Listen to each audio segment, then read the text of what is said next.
po natin ang Okada bribery issue ni Martin Romualdez na ayaw talakayin ng mainstream media. Kayo na po ang bahalang magdesisyon kung bakit ayaw itong talakayin ng mainstream media. Pero dahil wala po tayong takot, ito po yung ating tatalakayin ngayon. Ano ba itong bribery issue ni Martin Romualdez? Okay. Ang bribery issue po na ito ay ating nahalungkat sa kasong sa pagtutuos ng 26 Capital. Ang 26 Capital po ay isa po itong kumpanya sa Estados Unidos or United States. Okay? Ngayon, merong pagtutuos. Okay? Court case ang 26 Capital laban sa Tiger Resort Leisure and Entertainment Incorporated. Okay. Sa mga hindi po nakakaalam kung ano po ang Tiger Resort Leisure and Entertainment Incorporated, ang Tiger Resort Leisure and Entertainment Incorporated po ay under ng Universal Entertainment at sila po ang may-ari ng nagpapatakbo ng Okada, Manila. Okay, nagkakaintindihan po tayong lahat. Okay?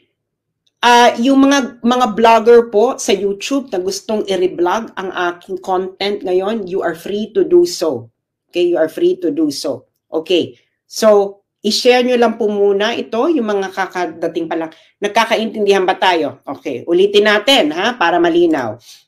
Ang bribery issue ni House Speaker Martin Romualdez ay lumabas dahil sa kasong isinampa ng 26 Capital, isang kumpanya sa United States laban sa Tiger Resort Leisure and Entertainment Incorporated. Ang Tiger Resort Leisure and Entertainment Incorporated ay under ng Universal Entertainment na may-ari ng Okada, Manila. Okay. Following? Okay.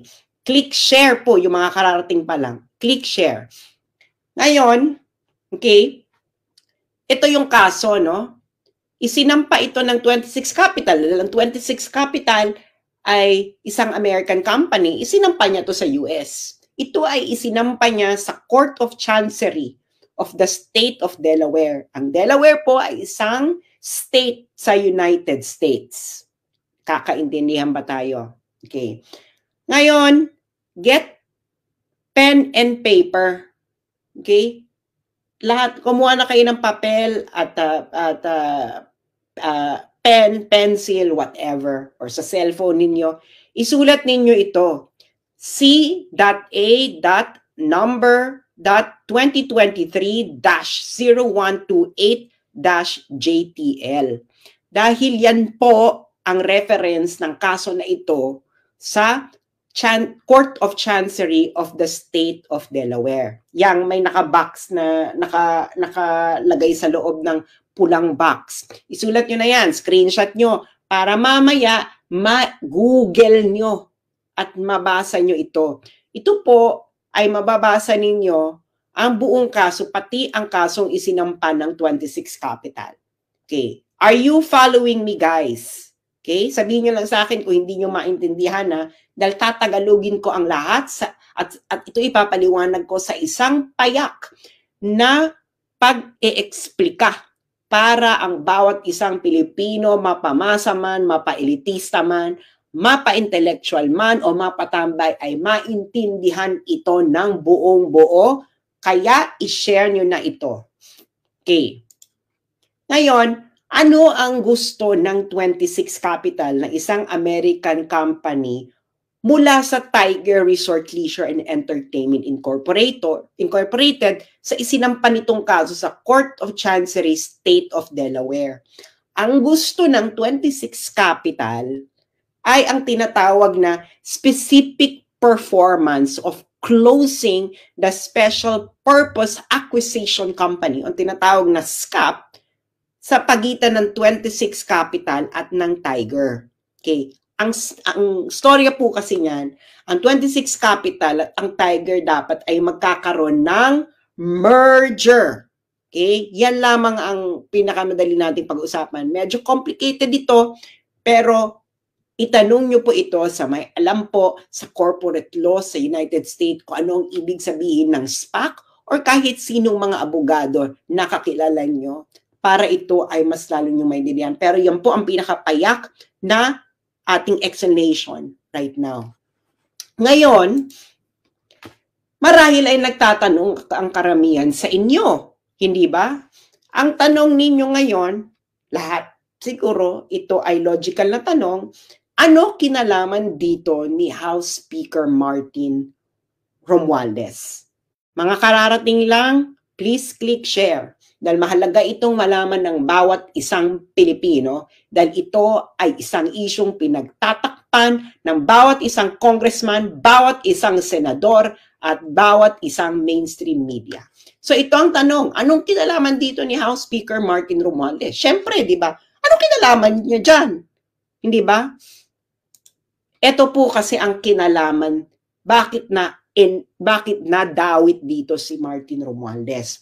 Sa kasong isinampa ng 26 Capital laban sa Tiger sa Court of Chancery ng State of Delaware, ang isa sa accusation ng 26 Capital laban sa Tiger ay ang bribery kay Martin Romualdez para impluwensyahan ang Philippine Supreme Court para ma-regain uli ng Tiger or ng Universal ang kontrol ng Okada Manila.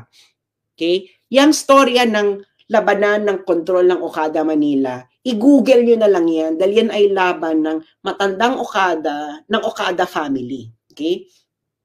So, para dito lang, doon lang muna tayo ilimitahan. Okay? Kinailang ang accusation ng 26 Capital, ang Tiger at Universal Entertainment, okay, ay nag-bribery kay Martin Romualdez para impluwensyahan ang Philippine Supreme Court para makuha ng isang Okada faction uli ang kontrol ng Okada Manila.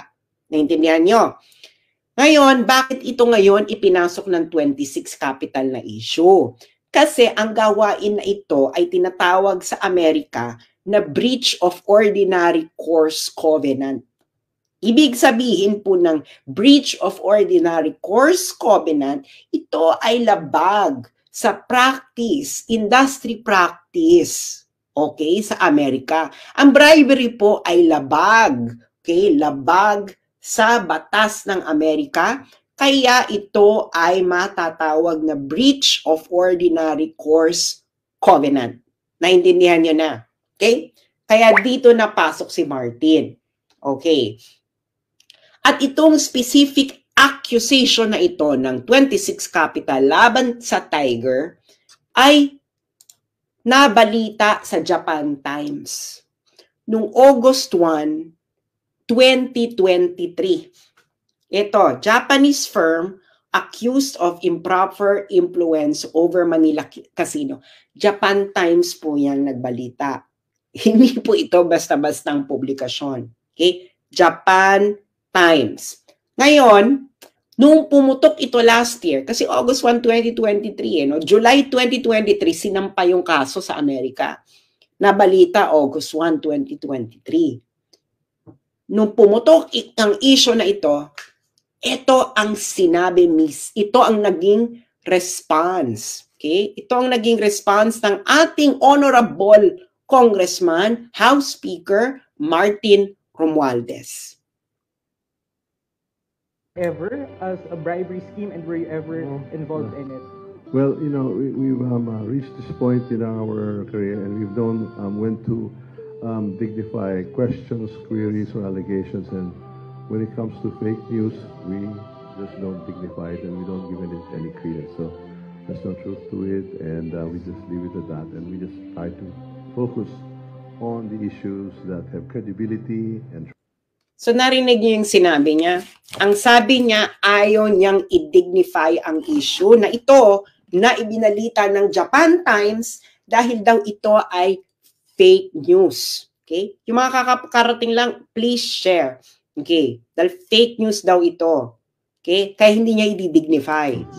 Sir, but were you ever contacted to appear in the case in the US? No. No? That's why I'm really very puzzled why this is even coming up. Sir, and you're also denying na on July 27, 2022, based on that report, Okada Manila officials allegedly brought some quote-unquote heavy luggage with, quote, an item to Romualdez. So I just like to get your reaction to that. Again, nothing of that sort ever occurred. That's why It didn't occur. Never. Okay, sir. Thank you. So, papaalala ko yung sinabi niya ha, hindi raw nangyari yung heavy luggage issue. Ito raw ay fake news. Okay, yan ang sinabi ni House Speaker Martin Romualdez. Ngayon, naalala nyo, okay, yung kaso sinampa ng 26 Capital laban sa Tiger. Okay, na-desisyonan ito nung September 7, 2023. Okay? September 7, 2023. Ang nag-decide nito, okay, ng kasong ito, okay, pati na yung issue ng ni-raise ng 26 Capital na nag-engage ng improper influence itong Tiger Resort sa Pilipinas sa pagbabribe kay Martin Romualdez, kasama ito sa naging desisyon kung may nangyari bang ganon. Ngayon, si James Travis Laster ang nagdesisyon nito. Siya ang Vice Chancellor of the Delaware Court of Chancery. Okay? Ngayon, get your pen and paper. Okay? Maybe ilalagay ko dito. I-screenshot nyo yan. Okay? I-screenshot nyo yan. Yang link dyan. Kasi yung link na yan, yan link mismo ng desisyon na nasa Delaware Court of Chancery mismo. Kaya kita mo, courts.delaware.gov. Okay? Isulat niyo yan, i-screenshot ninyo para mabasa ninyo. Kayo mismo ang makabasa. Hindi ito fake news. Totoo ito. It is a decision na sinulat ni James Travis Laster, Vice Chancellor of the Delaware Court of Chancery. Ito po ay korte sa Amerika. Okay? Korte po ito sa Amerika. Yan, i-screenshot nyo yan. Okay? Yung mga kakarating pa lang, please, please, please, click share. Pag-usapan nyo itong kayong magpapamilya. Okay. Now, let's now go to the decision. Okay? Okay. Ang pupuntahan natin dito is factual background. Okay. Okay. Dito sa factual background, sinabi dito na ang trial, ito ay umabot ng 5 days. Meron silang 13 fact witnesses, 4 expert witnesses, at meron ding 2,281 exhibits, kasama na ang deposition, transcript ng 29 na individuals. So nagkaroon ito ng proper trial para madetermina ang mga facts. Okay? Kita nyo ba yan? Nakikita ninyo? Okay. 5 days of trial, 13 fact witnesses, 4 expert witnesses, 2,281 exhibit, kasama ang deposition, transcript, mula sa 29 individuals. Okay, hihimay-himayin natin ito ha. Kaya itong si Martin Romualdez, mali siya na sinasabi niyang fake news ito. Dahil ito ay factual background nung kaso na isinampa ng 26 Capital laban sa Tiger. Okay? At itong factual background na ito ay dinetermine ng isang huwes sa Amerika na si James Travis Laster na Vice Chancellor ng Delaware Court of Chancery. Okay. So, ang relevant dito kay Romualdez ay yung page 36. Page 36 nung desisyon ni Laster. At ang title nung part na yon ay yung The Dodgy Bargain. So, himayin natin to paragraph by paragraph. Okay. So, makikita nyo dyan, no? Ewan ko kung malinaw sa inyo yung link nung kaso. Basta, ulitin natin para ma-screenshot ninyo, masulat nyo sa papel. Okay? Para, ayan. So, para masulat ninyo sa papel at kayo mismo ang pumunta sa korte mismo ng Delaware Court of Chancery para kayo na mismo kapag-download. At ang relevant kay Romualdez dito ay page 36. Okay, page 36. Okay. Okay, hihimay-himayin natin ngayon itong factual determination. Pupunta tayo paragraph by paragraph. Okay. Paragraph 1. Okay, ng part na the dodgy bargain. Ang ibig sabihin ng dodgy ay suspicious, not above board, illegal, pangit, tsaka, ano ba mga pwedeng dodgy? Kaduda-duda, hindi kaaya-aya. Yan. Chararat. Okay. Okay, ito yung paragraph 1. Sabi sa paragraph 1, itong Universal at yung Tiger, okay, they attempted na makuha uli ang control ng Okada, Manila through a judicial process. Okay? Ngayon, yung Tiger, nag-file na sila ng motion for reconsideration sa Supreme Court. Okay? Kaso nga, nagkaroon ng takeover na yung matandang Okada. Okay.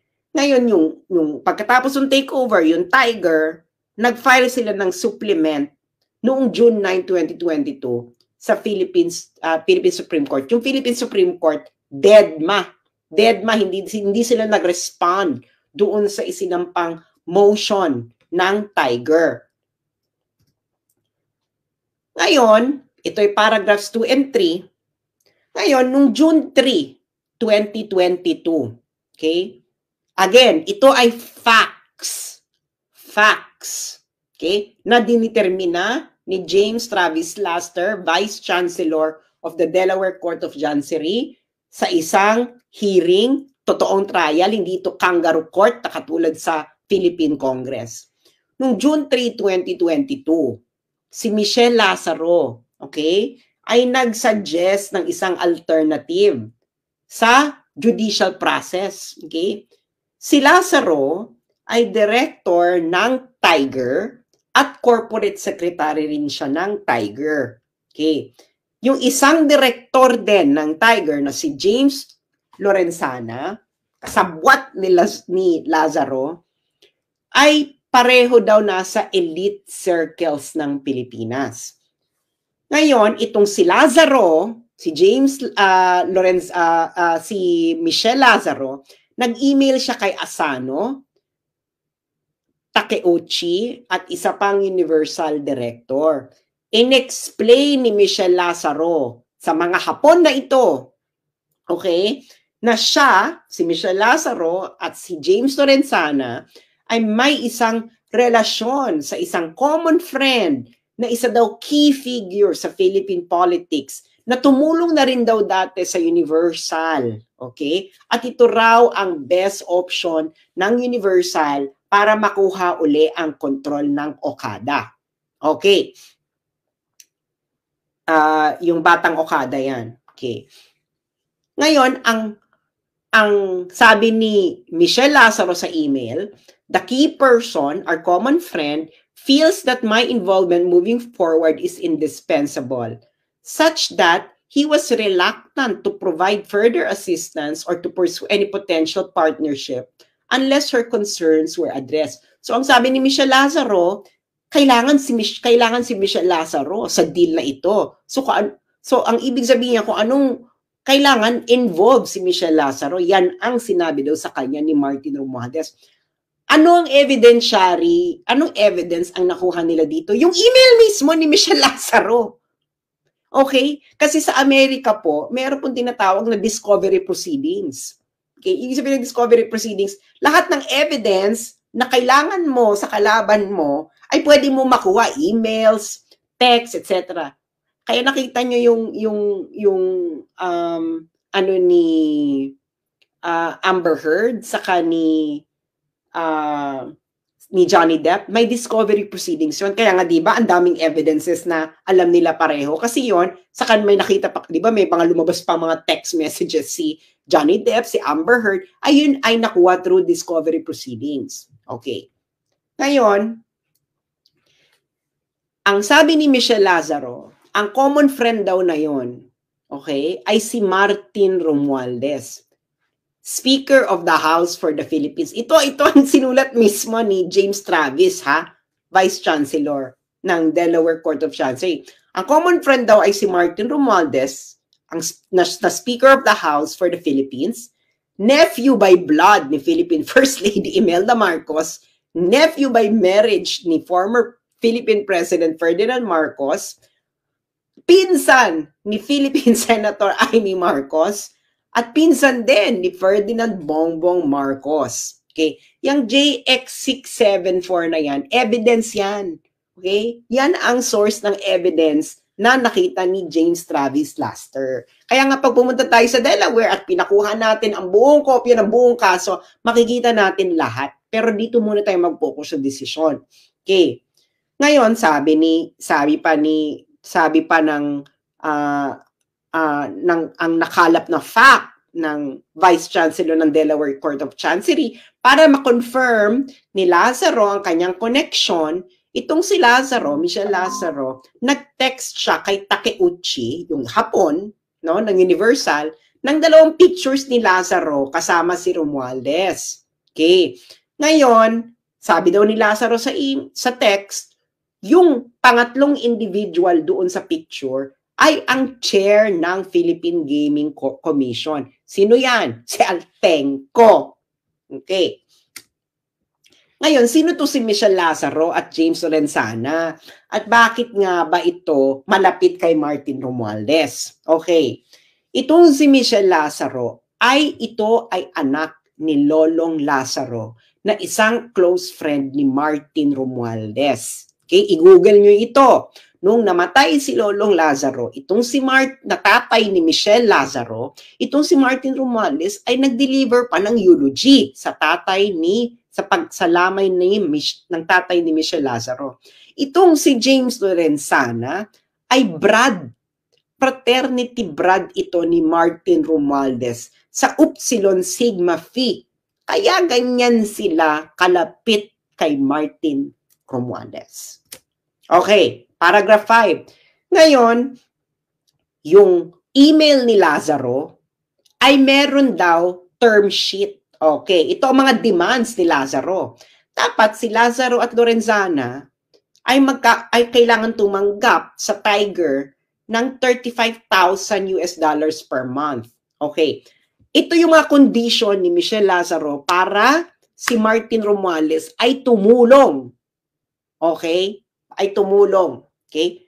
Kailangan daw si Lazaro Lorenzana ay magkaroon ng bayaran ng $35,000 per month net of taxes. Ibig sabihin, kailangan bawas na yan ng tax, ha? 35,000 net na yan. Ngayon, yung board ng Tiger ay kailangan palawakin daw, kailangan maging 30 ng miyembro at kailangan si Lazaro at Lorenzana ay may karoon ng karapatan na mag-designate ng 6 na members doon sa 13 members. At ngayon, meron pa sila ibang dinamay na officers na kailangan din bigyan ng pabuya, si Yip at Van der Sande. Okay. At of course, okay, inapprove itong terms ni Lazaro. Okay? Itong mga terms ni Lazaro, again, ulitin ko, mga terms niya to para itong si Martin Romualdez ay tumulong. Okay? Ngayon, si Fujimoto, pinirmahan din to. Nakikita nyo yung mga JX665, J656, JX656. These are references. References po ito sa mga documentary evidence na nakalap ng Delaware Court of Chancery. Okay. Ngayon, paragraph 6 and 7. Ang plano daw, okay, ang plano ay kasama sa plano ay dapat may i-deliver kay Romualdez. Okay? Yan ang plano. So, besides doon sa mga demands ni Michelle Lazaro, kailangan din daw ay may ibigay kay Romualdez. So, ang nangyari, yung head ng Universal, Okay, yung Universal, ito po ang parent company ng Tiger at ang Universal ang may-ari ng Okada. Okay. Ang Universal, nagkaroon ng business trip sa Pilipinas at may dala-dalang heavy luggage. At yung heavy luggage na yon ay merong item para kay number 2. Ang number 2, ito po ang tawag kay Martin Romualdez. Number 2 si Martin Romualdez daw sa Philippine politics. Hindi si Inday Sara na Vice President. Si Martin ang number 2. Okay. Ngayon, pag dumating na raw ang item sa Pilipinas, ito ay dadalhin ng Universal Executive kay Martin. Okay. Ngayon, yung Asano, sabi niya, na-keep na natin yung promise natin kay number 2. So now, turn na ngayon ni number 2 na i-fulfill ang kanyang promise. Okay. Intindihan nyo? Lahat ito ay may reference sa documentary evidences mula emails, text messages, etc. na nakalap ng Delaware Court of Chancery. Okay. Ngayon, itong next paragraph na ito ngayon ay pinabulaanan na hindi daw ito alam ng 26 Capital. Kasi remember, di ba, yung 26 Capital, dinimanda niya yung Tiger. Sabi ng 26 Capital, itong Tiger, nag-involve to ng bribery issue. Nag-bribe ito kay Martin. Ngayon, sabi ng 26 Capital, hindi niya alam.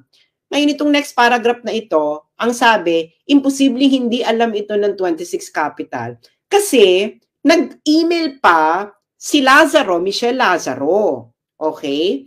At yung nag-text pa sila doon sa may-ari ng 26 Capital na si Ader. At yung text, itong sinasabi, Universal Entertainment has enlisted significant political support from a very high level of the Philippine government with compensation of the arrangement, all tied to taking back control of this casino. Ano sa Tagalog to? Yung text doon sa may-ari ng 26 Capital, ang sabi, itong Universal Entertainment na may Okada ay kukuha ng suporta, significant political support, kukuha ng significant political support mula sa isang high-level Philippine government official para makuha uli ang Okada, ang kontrol ng Okada. Yung JX647 na yan ang documentary evidence. That's the text evidence na nakalap ng Delaware Court of Chancery sa mga cellphones nila, no? Okay. Ngayon, ato na nga, etong si Romualdez, okay, kasabwat siya, alam ito ng lahat, okay? Kaya nga, okay, noong July 27, 2022, yung executive ng Universal na si Sato Nobuki, nag-travel mula Japan papuntang Pilipinas. Okay. Ngayon, isa pang executive ng Universal, si Hajime Tokuda, ay nag-schedule ng meeting kay Romualdez nung susunod na araw, July 28, 2023. Yung JX730 na yan, documentary evidence yan. Okay, na nagtitrace na may talagang meeting na nangyari, may setup na meeting na nangyari. Kaya pag pumunta kayo ng Delaware Court of Chancery at kunin nyo ang buong kopya ng kaso documentary evidence, makikita nyo lahat kung ano yung JX730 na yan. Okay. Ang meeting daw ay nagtagal ng 90 minutes. Okay. At ito pa, si Romualdez, before siya pumunta ng meeting, nanggaling pa daw ito sa pag-i-inspect ng earthquake disaster area sa Luzon. Noong July, yung araw na yan, totoo, si Romualdez ay, I think, nasa Northern Luzon. May earthquake yan, di ba? I think he was maybe in Abra or Ilocos, somewhere in the north, nandun siya, nag-i-inspect. So pagtapos na mag-inspect, pumunta ngayon siya dito para i-meet niya itong mga Hapon para kunin niya ang kanyang heavy luggage. Okay. Ngayon, so, ginawa ng Universal Executives, may binigay silang letter kay Romualdez. Ang sabi ng mga Hapon kay Romualdez, it would be a huge problem if the ruling by the Supreme Court was prolonged any longer.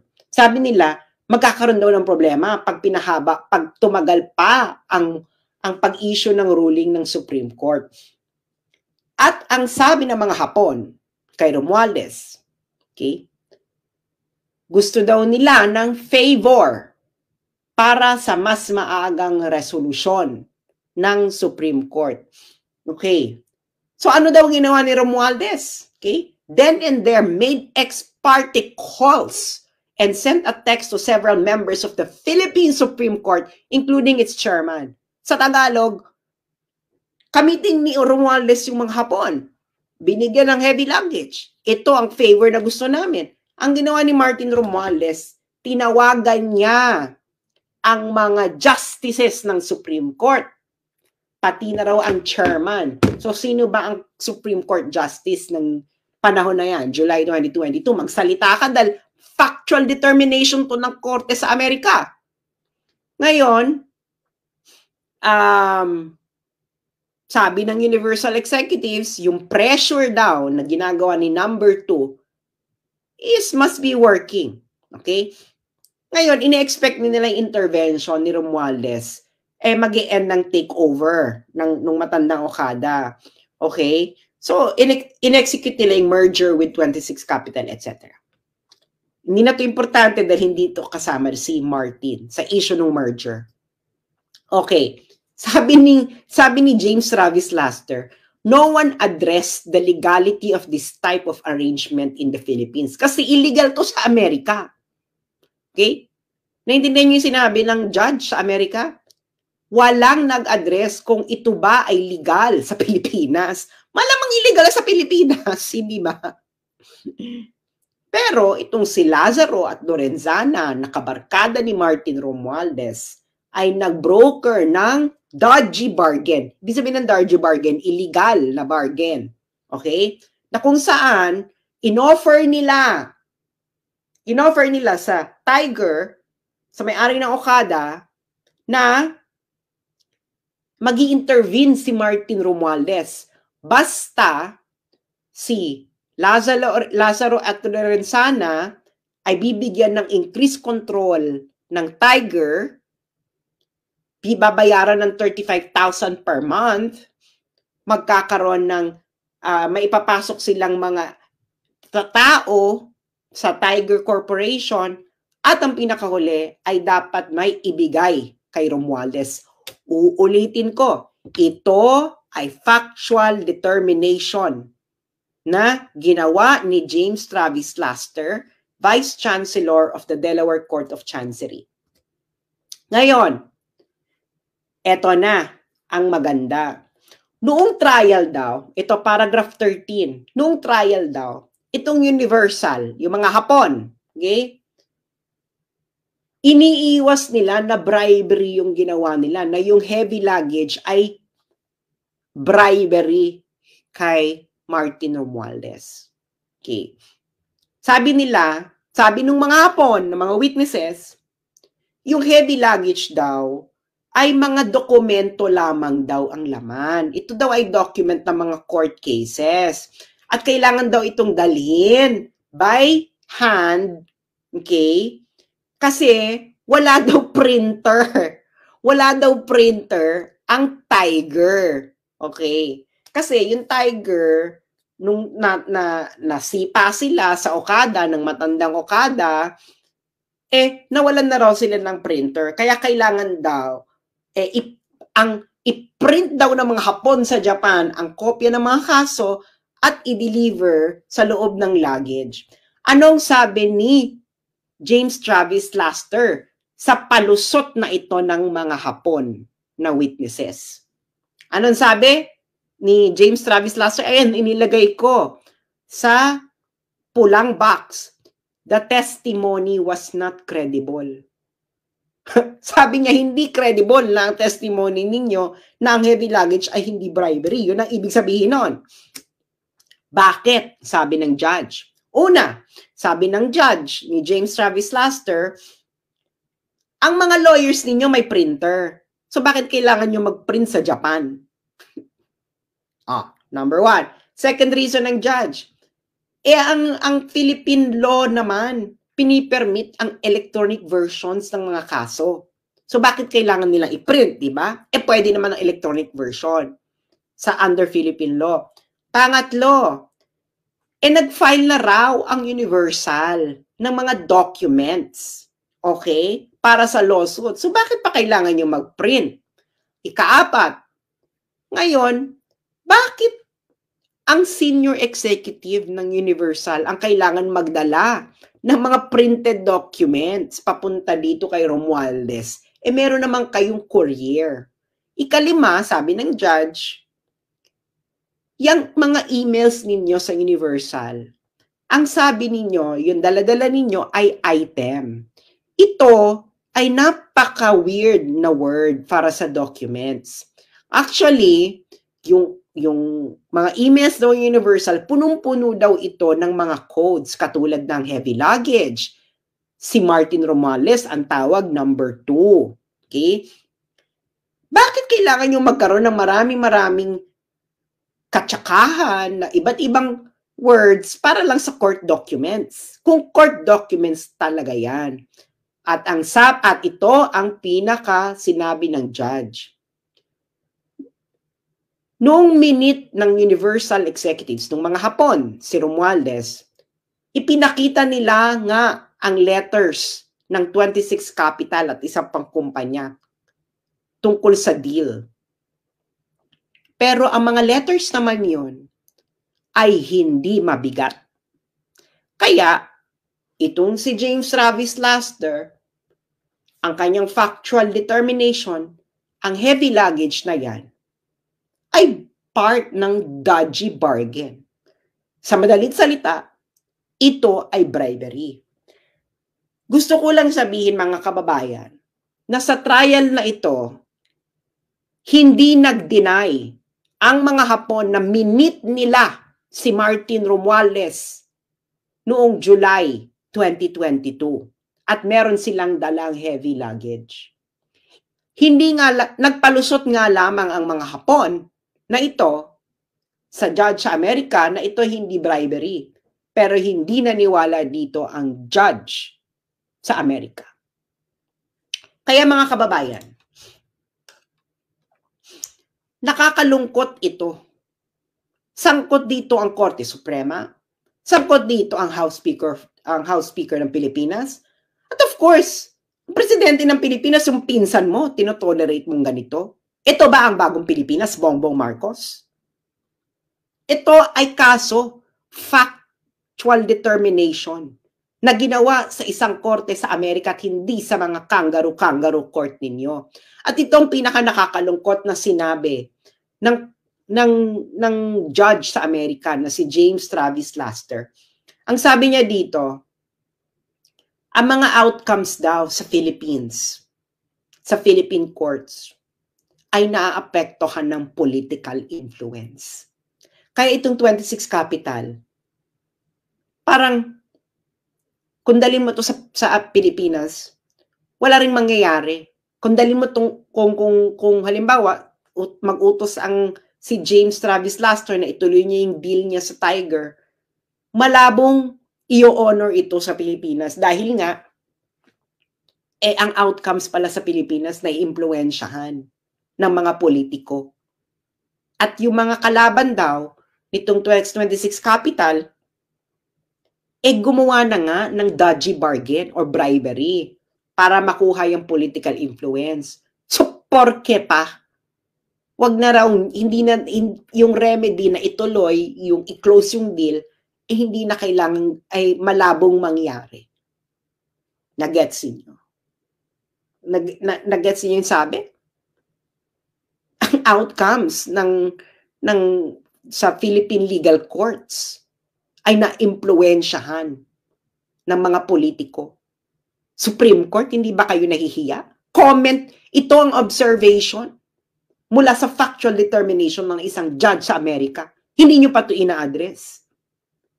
Pinag-uusapan na ito ng mga sikat na abogado, mga law firms sa Amerika dahil nga napaka-bizarre daw ng mga facts dito.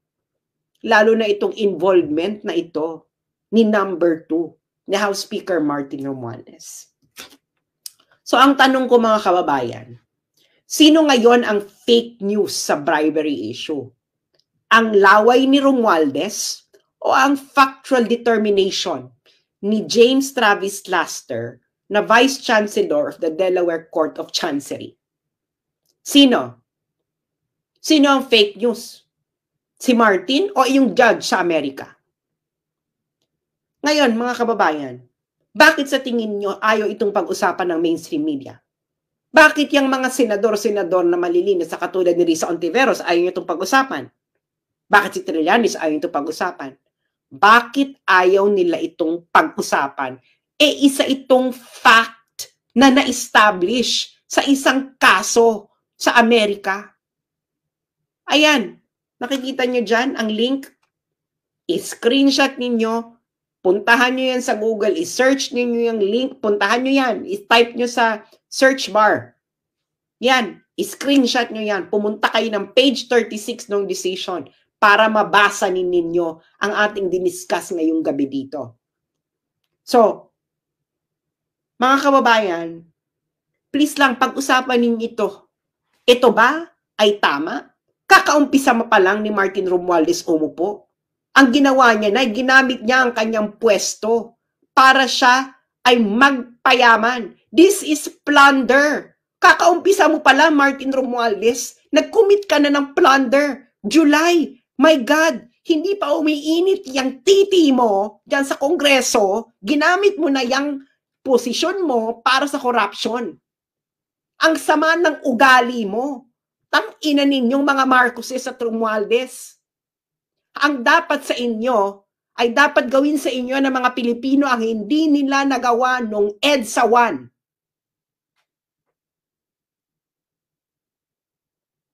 Wala na sanang Hawaii na mangyari. Kung papalarin ang mga Pilipino na maglakas sila ng loob para masipa uli kayong mga magnanakaw na mga Marcoses at Romualdez. Napaka-corrupt ninyo. Tang-ina. Ayan na, puntahan nyo yan. I-screenshot nyo yung link na yan, i-search ninyo yan, puntahan nyo yung page 36. Tanungin ninyo mga sarili ninyo, bakit tahimik ang Catholic Church tungkol dito? Bakit tahimik ang mga elite na schools, Ateneo, UST, Lasal? Kasabwat na ba kayo ng mga pagnanakaw ng mga Marcos at Romualdez? Mga mainstream media, ba't tahimik kayo? Fact ito eh. Determined by a US judge na nagkaroon ng trial, nagkaroon ng evidence, ng mga documentary evidences. Ayun lang po, maraming salamat mga kababayan. At sana, screenshot niyo yan, basahin niyo yan, page 30, pag-usapan niyo ito, i-share niyo itong video na ito, puntahan niyo yung desisyon na yan sa korte mismo ng Delaware. Maraming salamat po at magandang gabi.